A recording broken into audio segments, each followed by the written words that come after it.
How cool is this shirt, by the way, guys? 80stees.com sent it to us. Bloodsport.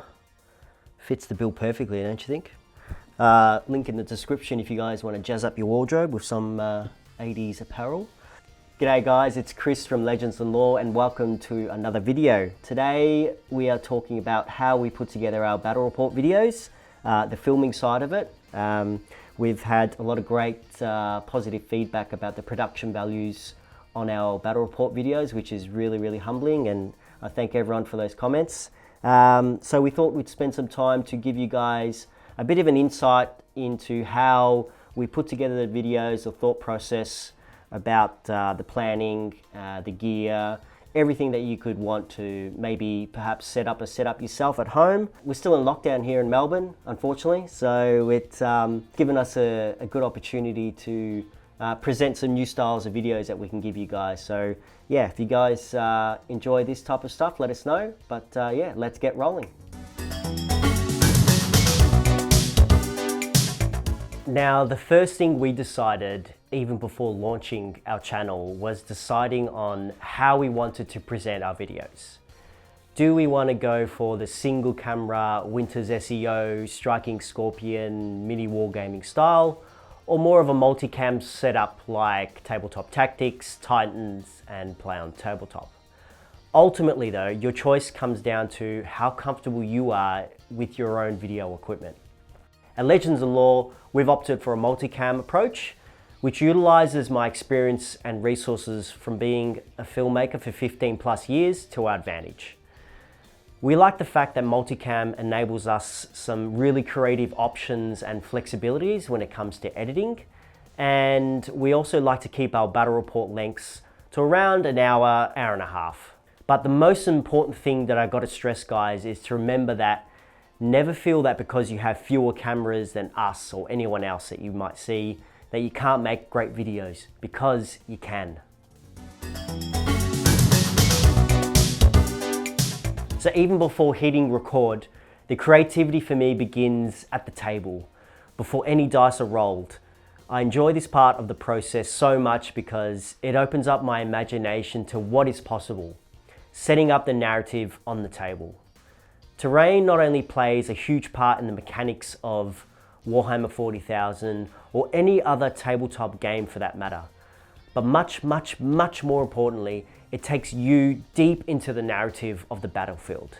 It puts you into the driver's seat and allows your imagination to run wild. Whether it's a besieged city under the brink of collapse, or a dense jungle surrounded by an invisible enemy, a shrine of remembrance that must be defended at all costs, or a once feared battleship brought down in a blaze of glory, now buried and primed for looting. Take your time in choosing the right pieces of terrain that fit your narrative. And don't be shy to experiment with the little extra elements that give the table some extra texture, some life. Some stones or some sand or some sawdust will give it that cinematic touch.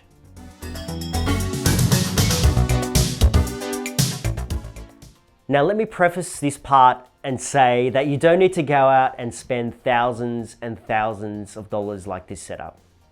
I've acquired filmmaking equipment over the course of 15 years, but you can get just as great results with your smartphones or any other gear as long as you have the right plan.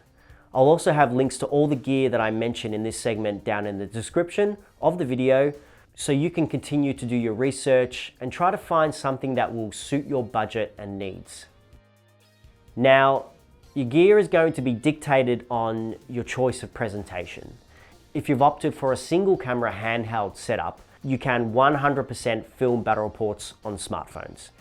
The only thing I'd advise to consider purchasing is a selfie handle, or if budget allows, a gimbal, which is a motorized stabilizer, which will give you some added stabilization to your shots. The other important thing you'll need to remember for either the single or multicam setup, and is often something that people forget, is great audio. Now, audio is just as important, if not more important, to your production. An audience can forgive poor video quality to a degree, but won't forgive poor audio.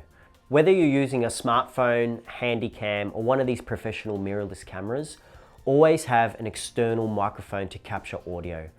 Try and avoid the inbuilt mic from your video device. The sound will be very echoey, flat, and it'll pick up a lot of external noise and won't sound good. So a good external mic that you can mount on top of your camera, or a couple of external recorders with some lapels mounted to your players, are both great options. We have both here, we use both, and I think it'll work really well. If you're thinking more of a multicam setup like us, it requires a little more investment. Extra cameras, tripods, batteries, memory cards, list goes on. We use these Panasonic mirrorless 4K cameras here because A, the quality is great, but B, and more importantly, they have unlimited recording limit. Now, why is that important? Well, because in a multicam setup of 5 cameras like this, you just want to hit record and let it film for as long as the memory card has capacity, which is generally around 2.5 hours. Devices without the unlimited recording features such as smartphones, some DSLRs, and some mirrorless cameras only record 30-minute blocks, meaning that in a multicam setup, you'll have to stop recording and press record again on all the cameras every 30 minutes, which doesn't really work for us. On a single camera setup though, I think 30-minute blocks works perfect. Now, in between smartphones and these mirrorless cameras, there are a bunch of other options you can go for. Handycams, DSLRs, the list is endless. Find out what is going to suit your setup, your space, and more importantly, your budget, and do some research to see what suits you best. Think about your space that you plan on filming and analyze the light sources. Are there any potential windows to utilize natural light? This all depends, of course, if you're shooting during the day or not. We shoot all our games after hours, so we only rely on our studio lights. If you can, absolutely avoid it. Don't just use your ceiling light in the room you're filming in. It will cast some pretty bad shadows and will force your camera to compensate the lack of light and will degrade your footage very, very quickly. In our studio, we use LED light panels because A, they're affordable, and B, they work well in a studio environment because they don't take a heavy toll on your circuit breaker, being LEDs. If you are venturing out and getting some lighting for either video or photography, you'll definitely need some soft boxes to diffuse the light. Now, diffusing the harshness of the light is important because you want some nice even light across the players, the miniatures, and the table, rather than harsh, overexposed lighting.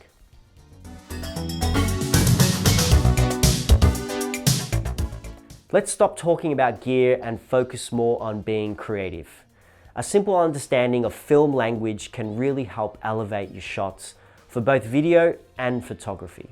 The principles are exactly the same whether you spend $500 or $5,000 on a camera, and you can get some really, really great results if you take the time to be a little creative and don't be afraid to explore and experiment when shooting. Getting down on the miniatures level, thinking about your framing, depth of field in the foreground and what is in the background, and where your subject is placed within those two elements, it all helps in creating the narrative. The choice of angles and how that is interpreted to an audience can be a tool as well. High angles, low angles to give characters or models a sense of vulnerability or power. There is no right or wrong way, guys, just your way.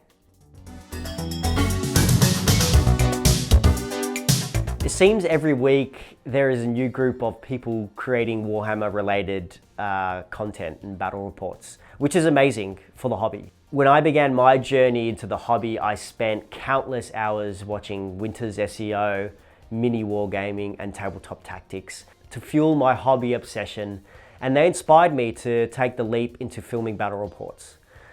One thing to consider if you're wanting to give this a go is to go and think about how you're going to stand out. For us, it was always about connecting our 80s childhood with the love of 40k, hence the retro synthwave vibes and having our unique approach to editing and presentation, seeing something different. It might not be as big as you think. It might be a stylistic difference or a different way to present or how it's showcased. Just try to be different. Well, that's it from me, guys. I hope you've gotten something out of this video, be it some general video, some photography tips, or wanting to go deep into battle report production. I hope you've all got a little bit of inspiration to go out there, give it a go, and be creative. All the links to the gear I've mentioned in the video are in the description. Give us a thumbs up and a comment on the video to let us know what you think, and of course, hit that subscribe button. It helps immensely. And yeah, consider supporting us on Patreon too. Thanks for watching, and we'll see you in the next video.